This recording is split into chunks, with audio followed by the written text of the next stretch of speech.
Panchal kingdom में बहुत excitement थी क्योंकि किंग द्रुपद ने अपनी बेटी द्रौपदी के लिए स्वयंवर अनाउंस किया था, जो आग से पैदा हुई थी और ग्रेटनेस के लिए बनी थी। अखाड़ा भरा हुआ था, सबकी आंखें इम्पॉसिबल चैलेंज पर थी।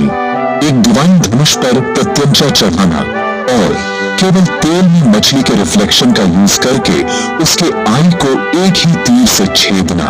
किंग द्रुपद की आवाज गूंज उठी, जो कोई भी यह टास्क पूरा करेगा वह द्रौपदी का हाथ जीतेगा और मेरा सहयोगी बनेगा। द्रौपदी ने एंट्री की, उसकी प्रेजेंस ने भीड़ को शांत कर दिया। उसका भाई धृष्टद्युम्न उसके साथ था। चैलेंज स्ट्रेंथ के टेस्ट से कहीं ज्यादा था, यह एक लेजेंड के लिए कॉल था। किंग्स सिल्क और प्राइड में लिपटे हुए एम्बिशन और डाउट के मिक्सचर के साथ धनुष को देख रहे थे। द्रौपदी को जीतना मैरिज से ज्यादा था। इसका मतलब पावर, अलायंस और हिस्ट्री में एक जगह थी। आर्यावर्त को हमेशा के लिए बदलने वाली एक प्रतियोगिता के लिए स्टेज सेट था। भीड़ सांस रोके पहले कंटेंडर के आगे बढ़ने का वेट कर रही थी।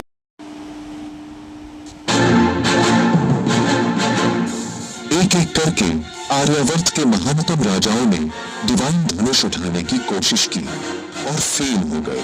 शिशुपाल, जरासंध और दूसरे व्यर्थ में जोर लगाते रहे। उनकी प्राइड अड़ियल हथियार के सामने टूट रही थी। भीड़ में हंसी गूंज उठी क्योंकि हर शक्तिशाली रूलर शर्मिंदा होकर पीछे हट गया। हस्तिनापुर का प्रिंस दुर्योधन जीत के लिए कॉन्फिडेंट होकर अकड़ता हुआ आगे बढ़ा। वो धनुष के वापस सेट होने से पहले केवल थोड़ा सा हिला पाया, वो नहीं हिला। असेंबल्ड रॉयल्टी के बीच फ्रस्ट्रेशन और ह्यूमिलिएशन ने एरोगेंस की जगह ले ली। यहाँ तक कि दुर्योधन भी लाल चेहरे वाला और गुस्से में हार मानने के लिए मजबूर हो गया। इम्पॉसिबल धनुष ने हर राजा को विनम्र कर दिया था। भीड़ का एक्साइटमेंट कम हो गया, उसकी जगह एक बेचैन खामोशी थी। चैलेंज अनमीट रहा। जैसे जैसे एक के बाद एक राजा फेल होते गए, अखाड़े पर निराशा छा गई। द्रुपद की उम्मीदें धूमिल हो गईं। क्या उसने एक इम्पॉसिबल टास्क सेट किया था? द्रौपदी देखती रही, उसका दिल भारी था, जैसे प्राइड शर्म में बदल गई। यहाँ तक कि बुद्धिमान कृपाचार्य ने फुसफुसाया, इस धनुष को स्ट्रेंथ से ज्यादा चाहिए, ये एक लेजेंड की तलाश में है।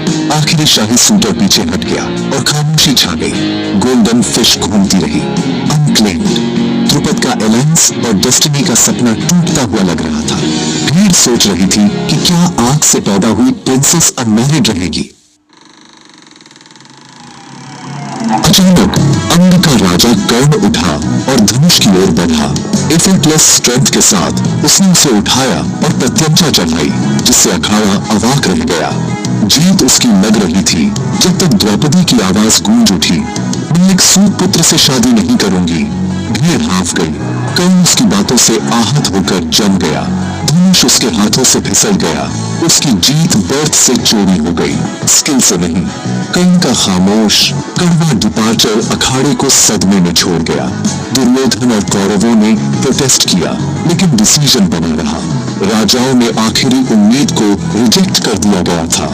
हवा में आक्रोश और दुख भरा हुआ था। द्रौपदी की चॉइस के कंसीक्वेंसेस सालों तक गूंजते रहेंगे।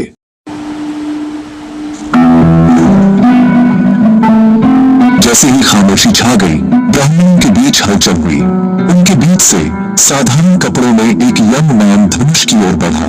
अर्जुन, भेष में पांडव प्रिंस। भीड़ ने मजाक उड़ाया, एक ब्राह्मण क्या कर सकता है जहां राजा फेल हो गए हैं। अर्जुन के भाई चिंतित होकर देख रहे थे, उनकी उम्मीदें उस पर टिकी थी।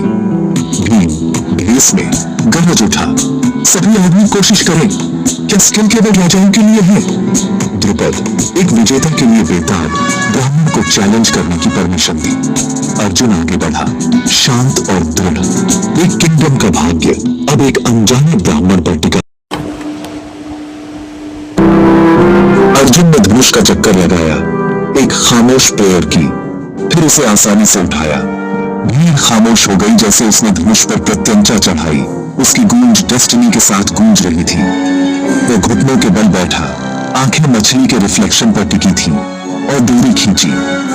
एक सिंगल फ्लूइड मोशन में उसने तीर छोड़ा। ये ऊपर की ओर उड़ा, घूमती हुई मछली की आई को परफेक्ट प्रिसिजन के साथ छेद दिया। गोल्डन पेटल्स नीचे गिरे, इम्पॉसिबल अचीव हो गया। एक हार्ट बीट के लिए अखाड़ा खामोश था, फिर तालियों से गूंज उठा। अनजाने ब्राह्मण ने वहां जीत हासिल की जहां सभी राजा फेल हो गए थे। द्रौपदी की आंखें उम्मीद और रिकॉग्निशन से चमक उठी। चैलेंज खत्म हो गया था, डेस्टिनी बोल चुकी थी। द्रौपदी उठी, रेडिएंट, और अर्जुन के गले में विजेता का हार डाला। भीड़ ने तालियां बजाई, स्किल और डेस्टिनी के मिलन का जश्न मनाया। राजा अपमानित, गुस्से में भड़क उठे, अपनी तलवारें खींच ली। क्या हमें एक भिखारी से शर्मिंदा होना है? वो चिल्लाए, गुस्से में आगे बढ़ते हुए। भीम अपनी स्ट्रेंथ दिखाते हुए एक पेड़ उखाड़ा और अपने भाई के बगल में गार्ड खड़ा हो गया। वो फेयरली जीता, कोई उसे या उसकी दुल्हन को नुकसान नहीं पहुंचाएगा। भीम गरज उठा। अर्जुन ने अपना धनुष तैयार किया। भाई भीष्म में भी एक फॉर्मिडेबल फोर्स थे। द्रुपद पांडवों को पहचानते हुए स्वयंवर समाप्त घोषित किया। द्रौपदी ने चुना था और भाग्य गति में आ गया था। आग से पैदा हुई प्रिंसेस और उसका हीरो एक साथ खड़े थे, जैसे डेस्टिनी ने अपना रास्ता फिर से हासिल कर लिया था। अगर यह कहानी आपको पसंद आया तो मेरे वीडियो को लाइक, कमेंट, शेयर और मेरे चैनल को सब्सक्राइब